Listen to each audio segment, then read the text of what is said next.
Hey, good morning, and thank you for being with us. We're going to focus our minds upon Jesus now, and we're going to be looking at a couple of passages this morning that deal with Jesus' suffering. The nation is dealing with a health crisis now, which affects many people, and it's made a lot of people suffer physically and probably mentally also. But this morning, we're going to be looking at some passages that deal with Jesus' suffering and the things that Jesus did for us. So I want to take a look at some of the descriptive points of our Messiah, starting in Psalms chapter 22. Psalms chapter 22, and looking in verse 14 of Psalms chapter 22. We're going to read a description that says, I am poured out like water, and all of my bones are out of joint. My heart is like wax, it is melted within me. My strength is dried up like a potsherd, and my tongue cleaves to my jaws. And you lay me in the dust of the death, for dogs have surrounded me, and a band of evildoers has encompassed me. They pierce my hands and my feet, and I can count all of my bones. They stare at me, and they divide my garments among them, and my clothing they cast lots. You see, Jesus is suffering, and the picture that it portrays here, I'm sure it painted a picture in your mind, just like it did for me, about the conditions that Jesus was in. But Jesus' suffering and his anguish there on the cross, and even the times before leading up to the cross, wasn't because of an illness that was spread through the country like the virus has been in our day. It's because of things like you and me and the sin that we created and the decisions that we make as Christians. That's the reason why the agony and the suffering had to be endured, is because of these things that we do. And it's hard to sometimes for my mind to understand that, especially when faced with temptations, that this is the reason why Jesus had to suffer, and the suffering was real. The suffering wasn't because anything that he did or that was found of any fault of Jesus' own. This was because of us. We're the reason why. And it's hard to maintain that idea, but we should try to do the best we can. Let's look at Isaiah chapter 52 next. Isaiah chapter 52. And I'll be reading that verse 14. Because this gives a description of Jesus and the way he was treated. This is a description about how he was physically. It wasn't like a high fever or difficulty breathing, that type of suffering. This man got beat. This man got scourged. He got whipped.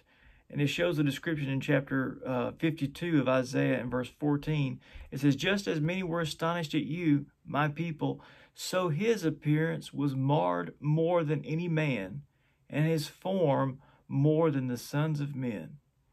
That shows you that it was a very physical type of pain and suffering that Jesus had to endure. But it really wasn't only just the physical suffering that he had to endure. There was a mental aspect of it too. If you remember, I'm sure you all do, about the Garden of Gethsemane when the disciples were with him and he went up and prayed and asked them to stay watch and they fell asleep. We're going to take a look at that in Mark chapter 14. We're going to read an account of that to show that there's an element of a mental suffering that went along with Jesus' physical suffering that he had to be thinking about. You know how much we dread decisions that weigh on our mind from day to day to day. Think about how long Jesus had to think about the sufferings that he would have to endure because of us.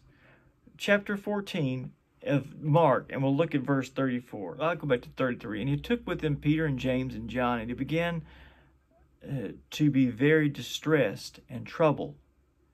And he said to them, my soul is deeply grieved, even to the point of death. Remain here and keep watch.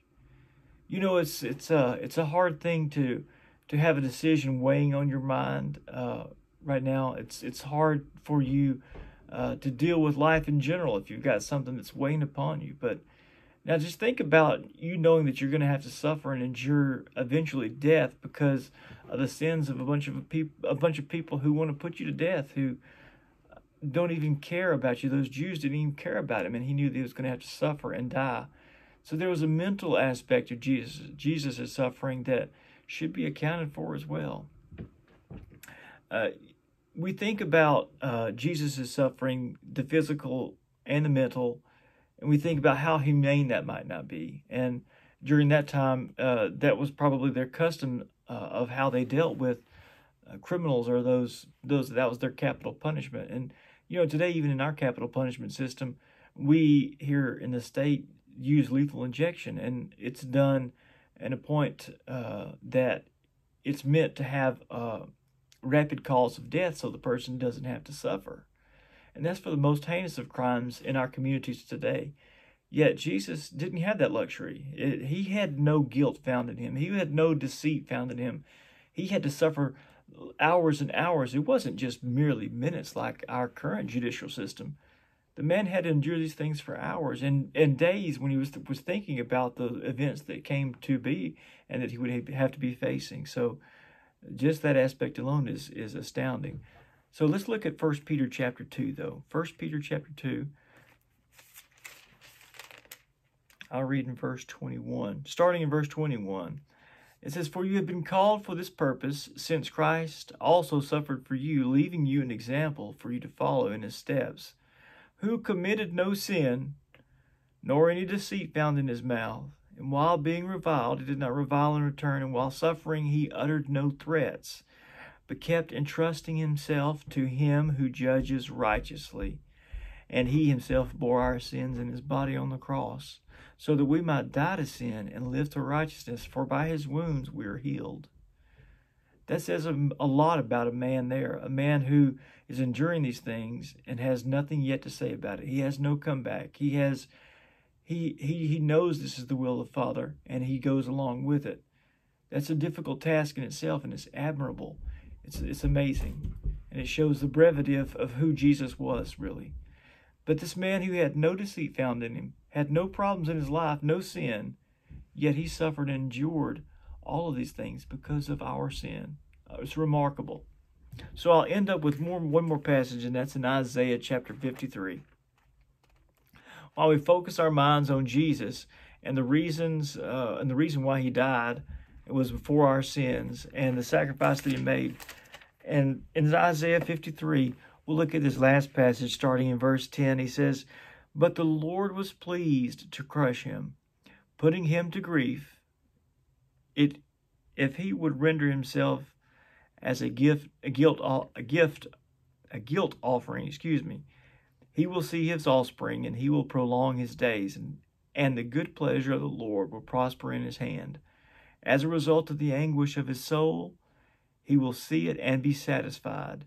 And by his knowledge of the righteous one, my servant will justify the many, as he will bear their iniquities.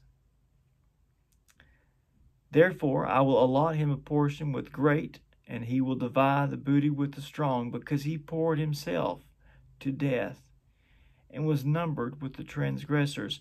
Yet he himself bore the sins of many and interceded for the transgressors. He took the blunt of the blame. He took all of the blame because of who we are and what we do and the choices that we make. What a great sacrifice he made, and what great love God has shown by allowing that to take place.